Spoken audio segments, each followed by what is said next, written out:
Okay, so good morning, good afternoon, good evening to everybody.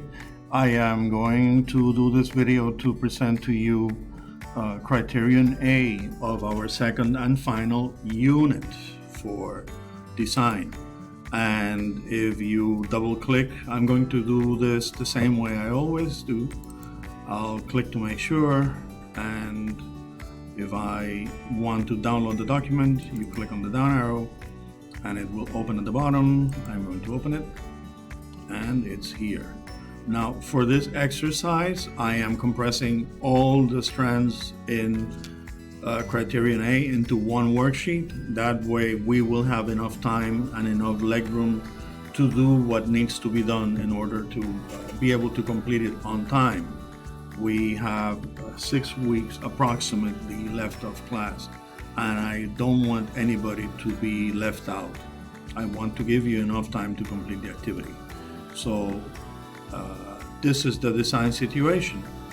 We are going to ask you to develop for this area in school grounds your idea of what should be a child's place, which can be many things. The child's place can be one or a combination of more than one of the following.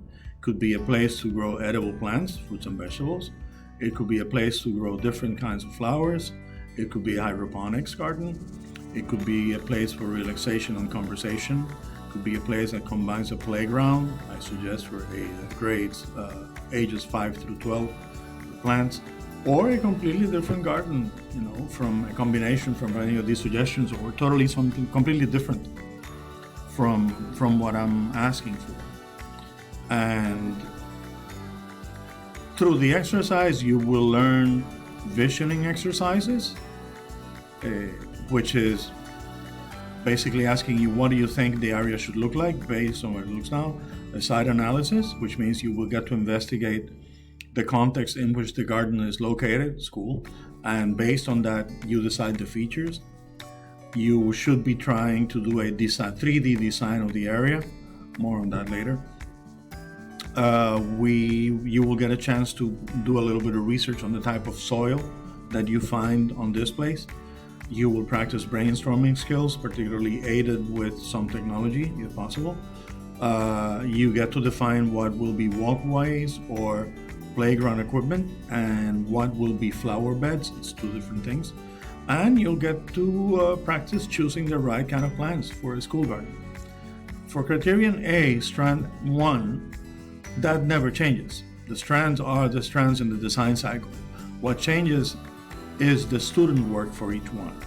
So for Criterion A1, which is explain and justify the need, what I'm asking is submit a paragraph with a minimum of 250 words in which you cover both topics. Of course, you can write more, but I think that 250 should be enough. The first thing you should do is present the problem that you have chosen to solve. And to choose the problem, I am giving you these choices. So from this list, if you so feel like it, you get to choose one or a combination of different problems that you need to solve. And you get to have your choice. Right? This is, you decide what you're going to do, what problem you're going to solve. And I already discussed all of these, so it's redundant to explain them again. Then in that same paragraph, you need to justify the solution you're proposing. With justifying, what I mean is identify what the problem is, the impact of the problem, and who does it impact. You kind of elaborate in that question, and make sure you find some facts to support your answer. Just like you did in the game exercise, where you would justify it by telling us what would be the benefits of having a game to play, a board game. It's the same concept. What are the facts that you use to support your choice, whatever they may be? For strand 2, now that you've identified your problem, you have to do research to learn more about it.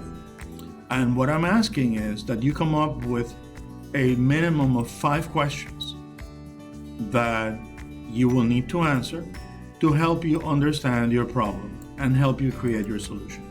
Now, just like in the other exercise, I am giving you suggested questions that you may want to ask. And you may choose from these questions for your research questions, or you can change the questions and research something else. As long as it's related to the topic, it's fine. The ones that I am suggesting are, what do you think the area should look like based on what it looks like now?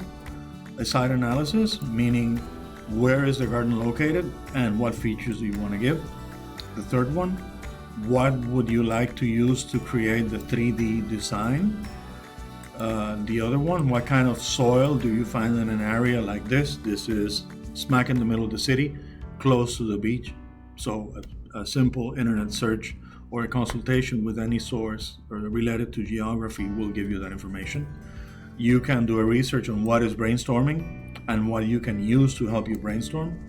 You can do research on a scale of 1 to 100, assign an estimate of what percent will be walkways or playground and how much will be actual flowers, or what would be the right kind of plants for a school garden.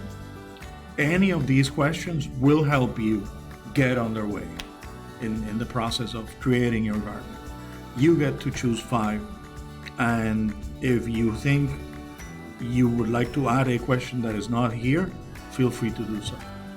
Now, once you choose your questions, you will embed them on this table, which is the same table that we used earlier, in which you first identify the question, assign it a priority, tell us who to ask or where you're going to research, and then you answer the question in short form. Okay? As your answer can be as lengthy as you wish. Of course, the more you give, you receive. But this is just to get you on the right track, so it's up to you. For strand 3, what I'm asking you now is to look for, it's called looking for existing products. In our project, that would be find online examples of what a garden or child's place looks like. And this would be nothing more than an internet search. I am not asking anybody to go anywhere or to leave their homes. If I can do this with Google Earth, okay, which is what I did without having to actually set foot on the garden, you can do research online. And it's as simple as finding school gardens or children's plays on gardens and start analyzing and looking at them and taking a look at where they are. If you want to find them in Google Earth, you can do so. Whatever you like best will work for you. If it works for you, works for me. And based on what you have, what I need to know is what are its components, what are the purposes for each component, and this is your evaluation. Are they simple or complicated? And if it's complicated, how complicated are they, and do you think there will be a clash between them? But that's it. It doesn't have simple parts, it doesn't have complicated parts. Do you think there will be a problem when the parts of your garden are put together? But this is all work in the mind. This is not something that you have to build yet in any way. And the last strand is the design brief, which is the summary of the last 3 strands. And I specifically tell you, well, the design brief has the description of the problem, which you answered already in A1, the product will, why your product will suit your client, and you can use Criterion A strand 2 for this. Number 3, why is the garden better than any other garden that you found in your research? And again, you can use, the first one was A2, this is A3. And this is where you pitch your idea using persuasive language. That's it. So let me recap for you. Do not be overwhelmed by it. I broke it down into small activities that can be done in probably study sessions of 1 hour each. So if you spare 4 hours of your time between now and my next day of class, which is the original deadline, you should be able to work on this. Again, for the worksheet, Criterion A, Strand 1, what you're gonna do is present the problem you have chosen to solve and I'm giving you a list of possible choices of problems. You can pick one of those, or you can pick something completely different. And then comes the justification part, making sure that you answer these questions. These questions that are here. Identify what the problem is, what is the impact, and who does it impact, and make sure you find facts that support your answer and cite the sources. It's really important. If you tell me that a garden helps people with their state of mind, find a source that proves it and quote it and cite it. That's including credible sources. Strand 2, come up with a minimum of 5 questions that you need to answer to help you understand your problem and help you create your solution. And in choosing the questions, I am giving you choices. You can choose any of these, okay? You can choose 5 of these questions, and basically what you do is you develop them. Or you can add questions that are not here. Once you choose a question, you write it here, you add the priority, which is, as we did before, low, medium, and high, who or what you're going to use to find the answer, and then the answer. Criterion A, Strand 3, once you have identified, what you need to do is you research finding products that are similar to yours. And this is internet search. Find gardens that are similar to what you're doing. And based on at least one that you find, what are its parts? What are the purposes for each of their parts? And is it simple or complicated? And the last part is the design brief, which is a summary of everything you've done. Description of the problem, why your product will suit your client, and why is this garden better than any other garden. This is where you're pitching your idea, so you use persuasive garden. And that's Criterion A. Criterions B, C, and D are hands-on.